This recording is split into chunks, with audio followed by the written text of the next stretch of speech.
প্রিয় দর্শক, আসসালামু আলাইকুম। নতুন আরেকটি ভিডিওতে আপনাদের সকলকে স্বাগত জানাচ্ছি। আমি নাজমুস সাকিব। প্রিয় দর্শক, সাবেক ডিবি প্রধান হারুন বাংলাদেশের সংখ্যাগরিষ্ঠ মানুষের কাছে তিনি একটি ঘৃণিত নাম। এই মানুষটি বর্তমানে পলাতক, অথচ তাকে নিয়ে জনমনে এখনো আগ্রহের কোনো কমতি নেই। সকলেই জানতে চায় হারুন কোথায় আছে, কি করছে, ছাত্র গণ আন্দোলন দমাতে হারুন কি ধরনের ভূমিকা রেখেছিল, হাসিনার পলায়নের পর হারুন কোথায় আশ্রয় নিয়েছিল, হারুন সেই স্থানেই এখনো আছে কিনা, যখন দেশব্যাপী ডাকাতি চলছিল সরকার পতনের পরপরই তখন হারুন কোথায় ছিল, হাসিনার সরকার পলায়নের পর হারুন কোথায় লুকিয়ে ছিল বা আত্মগোপনে ছিল, ইত্যাদি নানা প্রশ্ন, নানা জিজ্ঞাসা মানুষের মনে। প্রিয় দর্শক, আমার কাছে আজ দুটি এক্সক্লুসিভ অডিও এসেছে যেখানে এ প্রশ্নগুলোর উত্তর কিছুটা হলেও পাওয়া গিয়েছে। হারুন ব্যবসায়ী সাকিব আহমেদের অত্যন্ত ঘনিষ্ঠ একজন মানুষ ছিল, যেটা হয়তো আপনারা ইতিমধ্যেই জেনে গিয়েছেন, কারণ এই সাকিবের সাথে হারুনের একটি কনভারসেশনের অডিও আমি ইতিমধ্যেই ফাঁস করেছিলাম। আপনারা জানেন যে এই সাকিব আহমেদের সাথেই কিন্তু একটা পর্যায়ে হারুনের চরম বৈরী সম্পর্ক হয় এবং হারুন সাকিবকে মিথ্যা অভিযোগে আটকও করেছিল। অথচ হাসিনার পলায়নের পর এই সাকিবকেই হারুন ফোন করে নিজের দুরবস্থার কথা এবং শঙ্কার কথা অকপটে জানিয়েছিল। প্রথমেই চলুন সরকার পতনের পর হারুন সাকিবকে নিজের অবস্থান বা সে কোথায় আত্মগোপনে আছে সে প্রসঙ্গে কি বলেছিল এবং দেশব্যাপী সে সময় যে ডাকাতির একটা ঘটনা ঘটছিল সেটা হারুনকে কতটা উদ্বিগ্ন করেছিল এবং সাকিব হারুন প্রসঙ্গে গোয়েন্দা সংস্থার থেকে কি ধরনের প্রশ্নের সম্মুখীন হয়েছিল সে সংক্রান্ত একটি অডিও শুনে নেওয়া যাক। তবে অডিওটি প্লে করার আগে আমি কিছু কথা বলতে চাই। আমার সাথে সেনাপ্রধান জেনারেল ওয়াকারুজ্জামানের যে সাক্ষাৎকারটি আমি প্রচার করেছিলাম, প্রিয় দর্শক, আমি লক্ষ্য করেছি যে সেই সাক্ষাৎকারটিকে অনেকেই রিআপলোড করেছেন, পত্রপত্রিকাতেও সে সম্পর্কিত পুরো সাক্ষাৎকারটি এসেছে, কিন্তু সেখানে কোনো জায়গায় আমার নাম বা নাগরিক টিভির নামকে মেনশন করা হয়নি। তো এই যে একটা হীনমন্যতা অনেকের মাঝে আমি দেখছি, এটা আসলে খুবই দুঃখজনক। তো আমি বলতে চাই অত্যন্ত বিনয়ের সাথে যে যারা এখন থেকে আমার কন্টেন্ট বা ম্যাটেরিয়াল ব্যবহার করবেন তারা নিদেন পক্ষে সৌজন্যে নাগরিক টিভি বা সৌজন্যে নাজমুস সাকিব এগুলো যেন উল্লেখ করেন, এবং এগুলো যদি উল্লেখ না করেন তাহলে কিন্তু আমি কপিরাইটে স্ট্রাইক দিতে বাধ্য হব। তাই বিনীত অনুরোধ থাকবে আপনারা আমার কন্টেন্ট ব্যবহারের সময় নাজমুস সাকিব এবং নাগরিক টিভি সৌজন্যে এগুলি অবশ্যই লিখবেন। এবং এখন আমি যে অডিওটি প্লে করছি এটা আমি বলে রাখছি, যেটা যদি আপনারা নাজমুস সাকিব বা নাগরিক টিভি সৌজন্যে এগুলো যদি ব্যবহার না করেন তাহলে কিন্তু আমি কপিরাইটে স্ট্রাইক দিতে বাধ্য হব। তো চলুন শুনে নেওয়া যাক হারুনের সাথে সাকিব আহমেদের সেই অডিওটি। না, আমি তো তোমার ওই যে বাসায় ছিলাম, উত্তর বাসায় ছিলাম। আজকে হালি বেরিয়ে আসছি যে চিন্তা করলাম যে মানুষ ডাকাতি যেহেতু হচ্ছে, তোরা ডাকাতি ও সিলাই গিয়ে আমরা একটা বিয়ে মারলো, শর্ট করলো, বুঝলে না? এখন তো কোনো ইয়ে নাই, এখন সব ইয়ে হয়ে গেছে টাকা। টাকা তো কোনো মানুষ না। আমার এখানে আল্লাহর রহমতে সব আছে, আমি দেশে যাবো কেন? পরে আমার কাছে আপনি সব জানেন, হারুনের সব জানেন, এইগুলো এসে আমাদেরকে বলতে হবে। আমি কইছি ভাই শুনেন, আপনাকে এত চুলকানি থাকলে আপনারা খুঁজে বাইর করেন, আমার এত আমি এর কিছুই জানি না। না আপনি এর লগে ঘুরছেন, আপনি এখন পোল্টি মারতে কেন? আপনারা তো এ শেষ করে দিছে, তাহলে আপনি কেন এগুলা ইয়ে করতেছেন? তো প্রিয় দর্শক, আপনারা শুনে নিলেন সেই অডিওটি।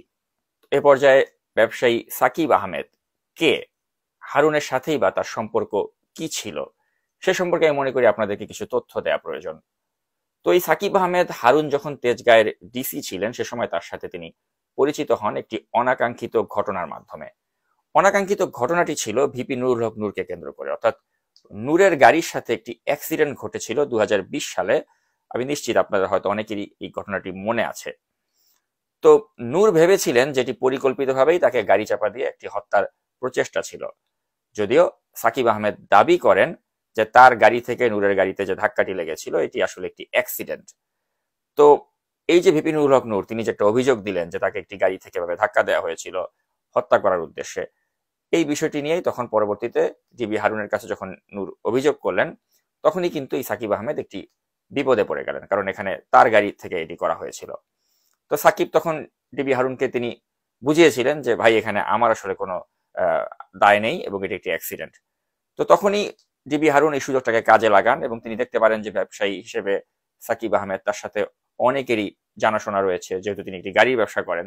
তো হারুন দেখলো যে এই লোকটার সাথে যদি সখ্যতা গড়ে তোলা যায় তাহলে এই লোকটার সার্কেলে অন্য যেসব ব্যবসায়ী রয়েছে তাদেরকেও ডেকে এনে সাকিবের মাধ্যমে তাদের থেকে চাঁদা কালেক্ট করা সম্ভব হবে। তো এই কারণেই সাকিবকে অনেকটা বাধ্য করেই হারুন তার একটা যে ক্রাইম সিন্ডিকেট রয়েছে সেই ক্রাইম সিন্ডিকেটে ঢুকিয়ে ফেলে। সাকিবের সাথে তার একটা ভালো সখ্যতা হয় এবং এই সাকিবকে দিয়েই সাকিবের সার্কেলের যেসব ব্যবসায়ী রয়েছে তাদের থেকে নানা সময় নানাভাবে কিন্তু টাকা কালেক্ট করতেন এই হারুন, যে কারণে সাকিবকে কিন্তু অনেকেই পরবর্তীতে অপবাদ দিয়েছিল যে তিনি হারুনের সহচর বা হারুনের সহযোগী বা হারুনের ক্যাশিয়ার। যদিও সাকিবের সাথে যখন আমার কথা হয়েছে তিনি বলেছেন যে এগুলো সম্পূর্ণ ভিত্তিহীন ভুয়া মিথ্যা অভিযোগ, তিনি কখনোই হারুনের ক্যাশিয়ার হিসেবে কাজ করেননি এবং হারুন তাকে একমাত্র বিপদে ফেলে, অর্থাৎ ওই নূরুল হক নূরকে কেন্দ্র করে যে ঘটনাটা ঘটেছিল সেটাকে ক্যাশ করেই কিন্তু সাকিবকে বাধ্য করেছিল বিভিন্ন ব্যবসায়ীদের কাছ থেকে টাকা নিতে হারুনের পক্ষ থেকে। এবং এটার জন্য সাকিব নিজেও এখন বিব্রত বোধ করেন যে এভাবে হারুনের ট্র্যাপে তাকে পড়তে হয়েছিল।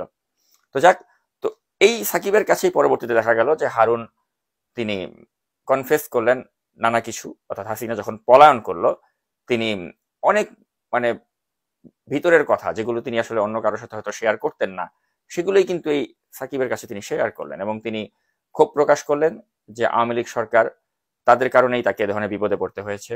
তিনি ক্ষোভ প্রকাশ করলেন গোয়েন্দা সংস্থার উপর এবং তিনি এটাও দাবি করলেন যে ছাত্র সমন্বয়ক যাদেরকে ডিবি অফিসে এনে জোর করে জবানবন্দি আদায় করার জন্য পুরো দায়টা হারুনের উপর পড়েছিল। হারুন বলার চেষ্টা করেছেন যে এই দায় তার নয়। তো দায়টা তাহলে কার? হারুন কি বলেছেন সাকিবকে, চলুন এ পর্যায়ে শুনে নেওয়া যাক এ ব্যাপারে বিস্তারিত অডিওতে। এই যে 5 জন সমন্বয়ক আমি আমার কাছে গেছিলাম, এটা কি আমি নিছি ভাই? কিন্তু একটা কথা কই, সবাই বলতেছে যে এটা আমনি আজকে দেশের পরিস্থিতির জন্য আমনি দেয়, এটা জানেন?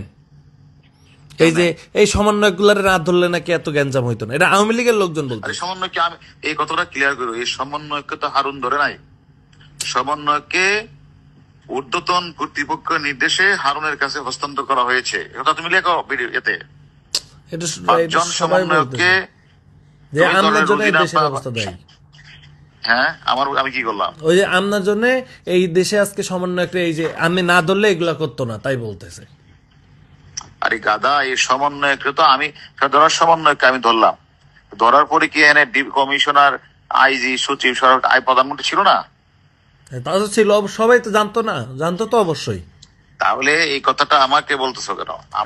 আমি বলতেছি, বলতেছে না না, তুমি গ্যারান্টি লিখে দিও এই সমন্বয়কে, মানে স্বরাষ্ট্রমন্ত্রী, লেখা এগুলি স্বরাষ্ট্রমন্ত্রী, সচিব, আইজি, এসবি চিফ সহ অন্যান্যরা, এবার লিখে দিও অন্যান্যরা সম্মিলিত সিদ্ধান্ত ক্রমে তাদেরকে ডিবির কাছে হস্তান্তর করা হয়েছে সেফটির জন্য। শোনো, আমি হারুন যদি একবার চট দিতাম তো ডিবির হারুন আমাদেরকে পিটাইছে। আমি এদের সাথে ভালো ব্যবহার করছি, ওদের বাপ মাকে ডাইকে না আমার লোক ভাত খাওয়াইছি, ওদের না ভাত খাওয়াইছি, ওদের বাপ মাকে ভাত খাওয়াইছি, অর্থাৎ মানুষ আশ্বস্ত হওয়ার জন্য দেখো ডিবির হারুন কত ভালো বিহেভ করতেছে, এটার জন্য, আর কিছু না। আমার উদ্দেশ্য তো এটা ছিল, যে আদেশটা দিছে আদেশটা পালন করছে। এবং কখনো কি 5 জন একবার বলছে বলো মারছে করে? কখনো কি নুরু বলছে হারুন মারছে? প্রশ্নই আসে না। তুমি তো আমার চিনো। কয় কি যে হ্যাঁ আমার টাকা মারছে, আমি এটা লই হেরে আমি এখন ধরমু। আমি যে আপনি ধরেন যান, অসুবিধা নেই। টাকা আমি তার দেখা হয়েছে, আপনি ধরেন পারলে যান। টাকা নিলে তোমার দিয়ে তাই তোমার কাছে দিছে, তাই না? আমার বালের লোক দেখা হয়েছে, আমার আল্লাহ বেটা আমার কাছে দিছে, আমি তো নিয়ে আপনার দিছি। সেটা তো অন্য বিষয়ের কথা, ওর লোক আমার কোনো কথা হয়েছে না, ওর সাথে কথা একটা কথা মনে রাখতো, আমি তো বাংলাদেশি আছি, তাই না? গোলাম মোল্লা রনি বলছে না যে হারুনের বাপের ক্ষমতা আছে এই 5টা ছেলেকে নিয়ে আসা। তোমার প্রতি আমার বিনীত অনুরোধ, তুমি তো অনেক জায়গায় কথা বলো, যে কথাগুলি হইলে এগুলি বললো, একটু পয়েন্ট দিও পারলে, ঠিক আছে? আচ্ছা। তো প্রিয় দর্শক, হারুনের এই অডিওটি শোনার পর আমার আসলে এই মুহূর্তে ওবায়দুল কাদেরের কথা মনে পড়ছে। কারণ এই ওবায়দুল কাদের একবার আপনার নিশ্চয়ই মনে আছে যে সে মাসুদ নামে একজনকে হাতে নাতে ধরার পর বলেছিল যে তুমি কি চকবাজারের জামে মসজিদের ইমাম নাকি। তো হারুনের এই অডিওটি শোনার পরে আমার কাছে মনে হচ্ছে যে হারুনও হয়তো চকবাজারের জামে মসজিদের ইমাম, যে ভাজা মাছটি উল্টিয়ে খেতে পারে না। মালপানি কামাইয়া ছুটিতে গেছি। তোমার নাম কি? আমার নাম মাসুদ আলম। চকবাজারের মসজিদের ইমাম তুমি? হ্যাঁ, জামে মসজিদের ইমাম। তোমার সাথে কারো কোনো সম্পর্ক নেই। ভাজা মাছটা উল্টিয়ে খেতে পারো। মালপানি কামাইয়া ছুটিতে গেছি। তোমার নাম কি? আমার নাম মাসুদ আলম। চকবাজারের মসজিদের ইমাম তুমি? হ্যাঁ, জামে মসজিদের ইমাম, তোমার সাথে কারো কোনো সম্পর্ক নেই। ভাজা মাছটা উল্টিয়ে খেতে পারো। তো প্রিয় দর্শক, পরিশেষে আমি এটাই বলতে চাই যে হারুনদের দলদাস ভূমিকা আমাকে অত্যন্ত ব্যথিত করেছিল। পুলিশের আইজি হওয়ার জন্য এই হারুনের নির্লজ্জ আওয়ামী দালালের ভূমিকা খুবই অনাকাঙ্ক্ষিত একটি বিষয় ছিল, এবং হারুনদের কারণেই পুলিশকে মানুষ জনগণের সেবক বা বন্ধু মনে করত না, বরং জনশত্রু মনে করত। গতকাল হারুনের সেই জায়গায় নতুন ডিবি পুলিশ প্রধান হিসেবে নিয়োগ পেয়েছেন রেজাউল করিম মল্লিক। 17তম বিসিএস এর এই পুলিশ কর্মকর্তা আওয়ামী শাসনামলে ছিলেন উপেক্ষিত, এবং আমি যতটুকু জেনেছি তিনি একজন সজ্জন মানুষ। তবে সাংবাদিকদের কাছে প্রশ্ন, রেজাউল করিম মল্লিকের এর চেয়ে ভালো ছবি কি আপনাদের কাছে আর ছিল না? এবং এই ভয়ঙ্কর ছবিটি কেন আপনাদের ব্যবহার করতে হলো? তবে ছবিটি ভয়ঙ্কর হলেও আমি বলতে পারি যে মানুষটি কিন্তু আসলে ভয়ঙ্কর নয়, এবং এই ব্যক্তি রেজাউল করিমের জন্য আমাদের পক্ষ থেকে শুভেচ্ছা এবং শুভকামনা রইল। তো প্রিয় দর্শক, এবারে কুখ্যাত ভূমিদস্যু বসুন্ধরা গ্রুপ সম্পর্কে আমি কিছু কথা বলতে চাই।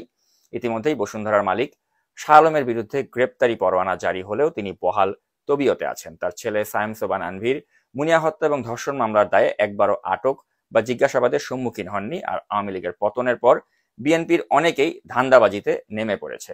এই ছবিতে আপনারা যাকে দেখতে পাচ্ছেন তিনি নারায়ণগঞ্জ জেলা বিএনপির সাধারণ সম্পাদক গোলাম ফারুক খোকন। এই খোকন সম্প্রতি বসুন্ধরার মালিক শাহ আলমের সাথে দেখা করে বলেছেন বিএনপি নাকি তাদের সাথেই আছে। আমি গোলাম ফারুক খোকনের মতো দুর্বৃত্তদের ইসলামী লেবাস দেখে খুবই কষ্ট পাই। এরা ইসলামী লেবাস ধারণ করলেও ইসলামের প্রকৃত শিক্ষা এরা পায়নি। আমি তারেক রহমানকে অনুরোধ করব অনতিবিলম্বে এই খোকনকে যেন বিএনপি থেকে বহিষ্কার করা হয়। তো প্রিয় দর্শক, বসুন্ধরা গ্রুপ এখনো তাদের ব্যবসায়িক প্রতিপক্ষকে দমনে যা খুশি তাই করে বেড়াচ্ছে। আনভীরের একসময়ের বন্ধু স্বর্ণ ও ডায়মন্ড ব্যবসায়ী দিলীপ কুমার আগারওয়ালার ব্যবসায় ধস নামাতে বুস্ট মেরে বাজারে একটি তথ্য ছেড়ে দেওয়া হয়েছে যে দিলীপ নাকি ডায়মন্ডের পরিবর্তে কাজ দিয়েছে। তাছাড়া তাদের বাংলাদেশ প্রতিদিন নামক যে পত্রিকা রয়েছে সেটা দিয়েও বুস্ট করে দিলীপের বিরুদ্ধে সংবাদ ছাপাচ্ছে। আপনারা নিশ্চয়ই স্ক্রিনে দেখতে পাচ্ছেন যে বুস্ট করে দিলীপ আগারওয়ালা এবং ডায়মন্ড রয়্যাল এদের বিরুদ্ধে কিন্তু প্রচারণা চালাচ্ছে ভূমিদস্যু বসুন্ধরা গ্রুপ। তো দিলীপ এই মানহানিকর প্রচারণার জন্য আনভীর ও শাহ আলমের বিরুদ্ধে ইতিমধ্যেই মানহানির মামলা করেছেন ও জানিয়েছেন কেউ তাদের প্রোডাক্ট অর্থাৎ এই ডায়মন্ড ওয়ার্ল্ডের প্রোডাক্ট কেউ যদি নকল প্রমাণ করতে পারে তাহলে তিনি পুরস্কৃত করবেন এবং ক্রয় মূল্যের পুরোটি ফেরত দিবেন। তো দিলীপ আগারওয়ালা আমার কোনো বন্ধু নন এবং তার ডায়মন্ড ওয়ার্ল্ডকে প্রমোট করারও কোনো দায়িত্ব আমি নেইনি। তবে একটা প্রবাদ আছে প্রিয় দর্শক, enemy's enemy is my friend. But on a serious note আমি যেটা বলতে চাই যে বসুন্ধরা গ্রুপ যার বন্ধু তার আসলে কোনো শত্রু প্রয়োজন হয়নি, এবং এই বসুন্ধরার আনভীরকে একদা বন্ধু মনে করার কারণেই কিন্তু দিলীপকে আজকে এই মাসুলটি দিতে হচ্ছে যে তার এক সময়ের বন্ধু এই কুখ্যাত আনভীরই আজকে তার চরম শত্রু হিসেবে পরিগণিত হয়ে তার ব্যবসার 12টা বাজাবার জন্য এ ধরনের বুস্ট মেরে কাহিনী করছে। এবং স্বার্থে আঘাত লাগলে বসুন্ধরা যে কি করতে পারে এটি তার আরেকটি নগ্ন উদাহরণ, যেটা আমি মনে করি দিলীপ আগারওয়াল টের পাচ্ছে, এবং এটাই আসলে কুখ্যাত বসুন্ধরার চরিত্র। তো আমি এক্ষেত্রে আসলে কারো পক্ষই নিব না, দিলীপের পক্ষ নিব না, আনভীরের পক্ষ নিব না। আমি যারা সচেতন ক্রেতা রয়েছেন তাদের কাছে বলবো যে বসুন্ধরার মতো একটা কুখ্যাত গ্রুপ যখন সোশ্যাল মিডিয়াতে বুস্ট করে কোন একটা প্রতিষ্ঠানের বিরুদ্ধে বা কোন একটা ব্যক্তির বিরুদ্ধে লাগে, সেক্ষেত্রে অন্ধের মতো বসুন্ধরা গ্রুপকে বিশ্বাস করার কোনো কারণ নেই। বরং এই যে ডায়মন্ড ওয়ার্ল্ড তারা যে আসলেই আপনাদেরকে কাজ ধরিয়ে দিচ্ছে ডায়মন্ডের বদলে, এটা ওই অনলাইনে বুস্ট করা কন্টেন্ট দেখে আসলে আপনারা যাচাই না করে বরঞ্চ নিজেরাই এই ডায়মন্ডটি আসলেই ডায়মন্ড কিনা বা এটি আসলে ডায়মন্ডের বদলে কাজ কিনা সেটা আপনারা নিজেরাই সঠিকভাবে যাচাই করে দেখুন, পরীক্ষা করে দেখুন, এবং পরীক্ষা করে আসলেই দেখুন যে এখানে আসলে তিনি ডায়মন্ডের বদলে কাজ দিয়েছেন কিনা।